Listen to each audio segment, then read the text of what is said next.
So our next speaker is Joel Gascoigne. He's the CEO and founder of Buffer, which is, I'm sure you guys have all seen this. If you have Twitter or Facebook, it's where you see the bff.ly on your feed. But right now they have 26 employees. They do about $3.5 million in revenue. And Joel's talk is going to cover how he was able to start Buffer in the most ghetto way possible. So please welcome Joel. Hi everyone, it's great to be here, excited to chat with you all. So yeah, as Sam mentioned, my name's Joel Gascoigne. I'm the co-founder and CEO of a company called Buffer. And today I want to chat with you about some of the tactics and lessons that we've learned in the last few years that have helped us to grow Buffer. And so hopefully this will be useful for you if you're thinking about doing a startup or if you're working at a startup right now. As a little bit about me, I'm originally from the UK and started Buffer in the UK about 4 years ago almost now, so at the end of 2010. And yeah, I'm probably an unusual choice of speaker for this conference because I've actually been coding since I was about 12 years old. But at the same time, I'm really excited to speak with you because of that, because I found that often coding was kind of like a crutch for me. And it was kind of the first thing I would reach for whenever I had ideas. And over time, I discovered that that's been kind of a really big mistake that I made, and it's something that I've had to adjust. So I've got a few different stories I want to share with you of times where we've kind of jumped too quickly to coding, and it's kind of not worked out. And then I've got a few other stories where we've had a lot of success without coding at all. Our vision for the product is to be the simplest and most powerful social media tool. The problem we help to solve is with posting to Facebook and Twitter and scheduling posts. So the idea is we give you a queue, and you can add content to that queue, and then we'll then space that content out for you over the course of the day. So you could read the news in the morning, and we'll then share that for you throughout the whole day. Before I dive in, I also wanted to just mention 3 kind of interesting things about the company that make us a little bit different than other startups. The first one is that we're a fully distributed team. We're 26 people right now, spread all across the world. We're in 20 cities in 5 different continents. The second one is that we've raised a $450K seed round of funding, but we've hit profitability based on that. And so we've not raised any more funding after that. And right now we don't have any plans to raise more funding. The third one is that we have a core value of transparency within the company, and so we try and do things in a very open way. And this is exciting because I think by sharing our failures and successes, we can really help a lot of people and do things like this. So one of the most controversial things that we've been transparent about that you might have come across is we are completely transparent about salaries and equity within the company. So we have a formula to determine the salary of everyone in the company, and we make that formula public. But not only that, but we have the list of everyone in the company and their salary, and that's public too. So this is all available just at a Google spreadsheet, and if you want to check it out, you can go to buffly/openpay. Cool. So before Buffer, I worked on a previous startup for about 1.5 years. Ultimately, it was a failure, but I learned a lot of lessons along the way that contributed to how I thought about starting off Buffer. I think the 2 big mistakes that I wanted to mention are, the first one is that I just built whatever came to my mind and without validating it. And the second one was that I didn't make enough effort to talk with people about what I was building. And I think overall the big mistake was that I just enjoyed the coding too much and I kind of forgot about building a business. During that time, I discovered the lean startup concepts and Eric Ries, and I think that really changed my mindset in a lot of ways, changed how I thought about approaching ideas, and in a way that kind of changed my life because it then changed a lot of things about how I built things. So kind of based on the lean startup techniques that I came across, I decided with Buffer I wanted to take a different path. And so the funny thing is that as soon as I had the idea for Buffer, the first thing I did was just to think about coding and just jump in. And And then I kind of had to just stop myself and say, how should I approach this in a lean way, and how can I validate this without going ahead and building the whole product? And so I think that's probably one of the big lessons that I've learned after a few different failures, is that I think if I look back now, it's clear that I was building things as a hobby, really. And I think that's what happens when you just go and build whatever comes to your mind. And that can be fun, but I think if you really want to build a business, you need to validate your ideas. Either that or you've just got to get really lucky. So thinking about how to approach things in a lean way, I thought, how can I validate the idea of Buffer before I even built a product? And so this is what I came up with. It's a simple 3-page website, and at the time I built this myself, but there's lots of tools out there right now that are much better equipped to build something like this than diving into code. So something like Unbounce would be absolutely perfect for building this. And so kind of just to walk through this, the most important thing to notice about this 3-page website is that the first page made it look like the product already existed. And I think that was really important. If you wanted to get a ton of signups, it might not be the best thing to do. But if you want to truly validate whether people want your idea, I think it's kind of crucial. So the first page was just like a landing page. It had a headline, and then 3 steps, and then it had a plans and pricing button. And then they would click the plans and pricing button and go to the next page, which was just a pricing page. And then from there, they would choose one of the plans, and then they would end up on the final page. And the final page just says, hello, you've called us too soon, we're not quite ready yet. And then it would give them a chance to put their email in a box and give me their email and be notified when the product actually existed. So I drove a bit of traffic to this 3-page website, and luckily some people went all the way through and gave me their email at the end, so that was pretty great. And as you already know, I was kind of obsessed with the lean startup, so I was pretty excited about looking at the analytics and checking the funnel and looking at all the numbers and things. And that was another big lesson that I learned, is that in the early days, the numbers are just not that useful. You just don't have the volume, really. But instead, what was useful and what I did was that every person that gave me their email, I personally emailed them and got in touch, and then I had a conversation with them. So I had a lot of conversations over email and had a few Skype calls as well. And what I found was that once people understood the concept, quite a few of them said that they would want to use this product. And a few even said that they would pay for it if it existed. At the same time, quite a few people told me that I was crazy and that no one would ever use this and no one would pay for it. But I was pretty happy that I actually had some validation from a few people that said that they would want to use it. So that gave me kind of enough confidence to go ahead and think about building the first kind of minimal version of the actual product.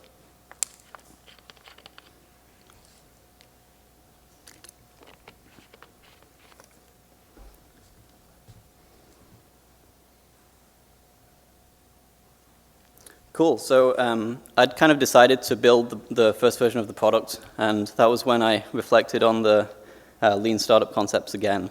And something that Eric Ries said really kind of stood out in my mind. At one of his conferences, one of his presentations, someone asked this in the Q&A session. They said, how minimal should your minimum viable product be, your first version of your product? And Eric Ries said that there's not like a perfect answer, but the answer is almost always that it should probably be much more minimal than you think. So I really tried to keep this in mind when I approached building the first version of Buffer. So the first thing that I approached in kind of a minimal way was the actual feature set itself. So the first version of Buffer, you could only use it for Twitter, so there was no other networks you could use it for. Not only that, but you could only use it for one Twitter account. And there was no analytics either. So really it was purely just this idea of the queue for one Twitter account, and that was it. And I think that's kind of an important point, is that when you're doing your first version, I think it's useful to be kind of laser focused with what you put out there. And so I think it helps you then when you put it out there that it's going to be a very clear signal one way or the other. Either it works or it doesn't. Whereas if you have a bunch of features, it's going to be much more cloudy, and you're not going to know what to focus on, what to improve. A couple of other things that we left out in this first version. The first was the actual upgrade process of going from the free version to the paid version. And so normally when you pay for a product, right, you expect that you would you put your card details in, and then you kind of get an email probably, and you get access to these paid features right away, right? What happened with the first couple of months of Buffer was that you would pay with PayPal, and then I would get an email into my personal inbox that said someone had paid with PayPal. And then I would rush to the database and upgrade them manually, and then email them the welcome email personally, and I would apologize for the delay of our systems. And this kind of worked out really well because, I mean, maybe it wasn't an ideal experience for the user, but what happened then was that I had a lot of conversations with users, and then it actually became an even better experience for them. Another example was that on the paid version, there was a paid feature of using your own custom bit.ly details. And that was another thing where the way I thought about it was, it's on the paid version, but it doesn't really have validation yet. And it didn't make sense for me to build that out before I had any paying customers. Why would I work on a paid feature when I could instead work on trying to get that first paying customer in the first place? So there was this feature to have your own custom bit.ly details, which would let you then see the click analytics in your bit.ly dashboard. But so this didn't exist, and then so the first couple of people that upgraded, it actually wasn't a problem because they purely upgraded to get more space in their buffer. But the third person that upgraded sent me an email and said, "Doesn't seem like this is working."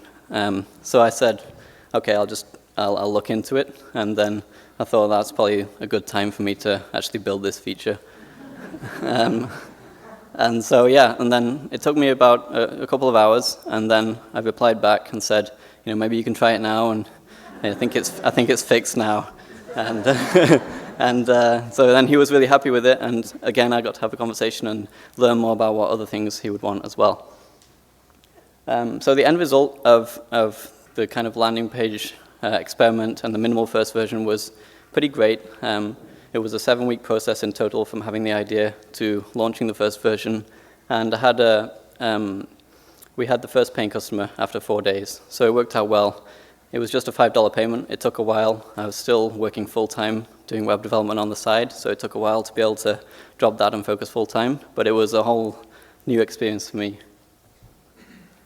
Yeah, so we kind of started off well, but what happened then over the next year or two is that we struggled to approach everything with that same kind of discipline. And a few weeks ago, we're lucky to have Heaton Shah as an advisor. He's going to be speaking a little bit later. And he said to us that he sees a strange thing with startups. They'll do customer development once, but then they'll fail to make it part of the product process. And this is something that we've found to be really true. That's something we struggle with a lot. So I've got a couple more examples I want to share with you of one where we've failed, and then another one where we've kind of succeeded. Cool, so here's the first one. This is our browser extension pop-up. So we have browser extensions for Chrome, Firefox, and Safari. And almost 40% of all the sharing that happens comes from a browser extension. So it's been a huge part of our success. And back in 2012, we started to notice an interesting thing going on with Facebook at the time, which was that pictures were becoming a lot more prevalent on social media. And today, they're a really big part of Twitter as well, so they've kind of become a big deal. Back then, we noticed it, and so we tried it out in our own accounts, and we saw a lot of engagement. So we were excited to try and help our users with this as well, and get a lot of engagement by using pictures. We also were quite inspired by things like Pinterest, where they'll show you all the pictures on the page and let you pin the pictures. So we thought we could do something like that. So we kind of decided that we wanted to enhance the browser extension and bring in this picture sharing kind of ability into it. So we got to work, and a couple of months later, we came up with this. So you can see there's 4 tabs on the left-hand side. So we would let you choose between sharing a link, a picture, a video, or just a status update. And that's how it looks if you're sharing a picture. And so we were pretty excited with this. We started using it ourselves, and it was working really well for us. We got a lot more engagement by using pictures. And then we were so excited that we nearly rolled it out to the whole user base. And then I think one of us in the team just said, well, maybe we should let a few users try this first and see what they think. So we decided to do some user testing. My co-founder Leo just jumped on, he actually jumped on 7 Skype calls with customers, and we just enabled it for them and asked them to talk us through how it felt and what they thought things meant and stuff like that. The results were pretty shocking. We discovered that 6 out of 7 people were completely confused with the UI. And so we discovered that people thought that the picture here was like the link attachment that would come up in Facebook for when you're sharing a link, and people just didn't get it at all. And we discovered that our team was completely biased. Like, we knew exactly how it worked because we knew the problem we were solving from the first place. So we knew exactly what the UI meant and stuff. So that was kind of a big shame, and especially because we could have known this exact same learning just by doing user testing with mockups 2 months earlier. The final story I want to share with you guys this afternoon is how Buffer for Business came about. So Buffer for Business is our paid plans beyond the most popular $10 a month plan for Buffer. So we have $50 a month, $100 a month, and $250 a month. And then we have a few enterprise customers beyond that. And it's only been available for just over 6 months, but it's already become a pretty big success, and it's 27% of our monthly revenue now. So the first thing for us to kind of decide with Buffer Business was what would the product even be.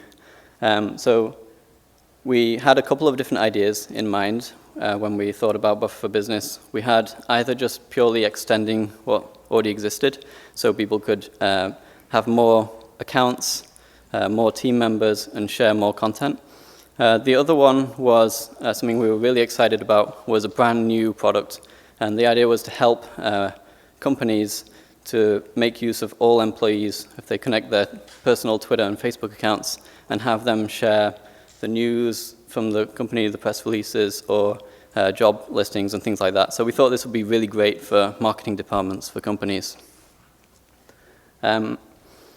So what we did was we spoke with quite a few different customers. So my co-founder Leo, he did a lot of customer development, and what we found was the thing that we were really excited about just ended up not resonating at all with people when we spoke with them. So I think the most useful thing we heard was head of marketing said, I can't rely on the team to do marketing, like that's what we have to do. And so this will be a nice to have, but we wouldn't pay for this alone. Whereas the extending Buffer and having more functionality, that was something that really resonated and people were super excited about. And we had a lot of people that were hitting the limits of the $10 a month account, and so there was a lot of kind of pent-up demand there. So we knew which one we needed to build. And so I just want to walk you through then the process we went through kind of after that. So we tried to think about how can we validate this further and kind of build this out in a really lean way. And what we realized is that if we just go in Stripe, we can add more plans in there. So we added just a bunch of plans for different price points. And we then Leo would just talk with customers who were hitting those limits and ask them if they wanted to get onto Buffer for Business, which all it was really was releasing those limits. And quite a few people wanted that. So then he would just move them onto the plan in Stripe, and then we would start charging them more. So this was great, and in a very short space of time, we had our first $10,000 in revenue, and that was 6% of our revenue at the time, so it was pretty huge right away. We then thought, how can we get more leads? So what we decided to do was to set up a Woohoo form, just asking for their email and phone number if they want to get more information about Buffer for Business. And so we advertised this in Twitter and on the blog, and that helped us grow the revenue even more. Then we realized that we could we could drive more leads if we put just a little bit of, doing a tiny bit of code and put something on the pricing page at the bottom. So just letting people go to that Wufoo form. The next thing we did was we thought it might be good to better qualify the leads. That helped Leo a lot, so we added a bunch more fields to the Wufoo form. And yeah, then finally, by that time it was kind of a month or two after we'd started, and we'd learned a lot, and the pricing points became kind of clear. So we decided to do a pricing page, but we still didn't do it ourselves and write any code or anything. We just decided to use Wufoo. So we had this Wufoo page with the pricing plans, and we couldn't connect it to our database, so we had to ask for their email again and stuff. But it worked really well, and it helped us to be able to test different prices and things like that. So this was great. And yeah, so today, Buffer for Business is one of the best things we've done in the last year, and it's 27% of our revenue now, and it's almost 100K a month in revenue that we're getting from Buffer Business. So that's all the stories I want to share with you guys. One quick thing to refer back to the middle of the talk on how we're trying to make this a process now. So we have, Heaton mentioned to us these 4 steps, and in the last few weeks we've been really trying to rigorously follow these steps, and especially kind of making these steps required for everything that we do is what's helping a lot. Especially the hypothesis part is where we actually need to talk with people. So cool, that's everything. Thanks so much for listening, and I'd love to answer any questions you have.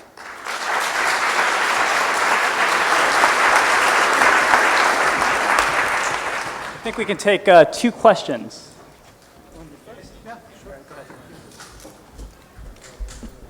Hey there, how are you?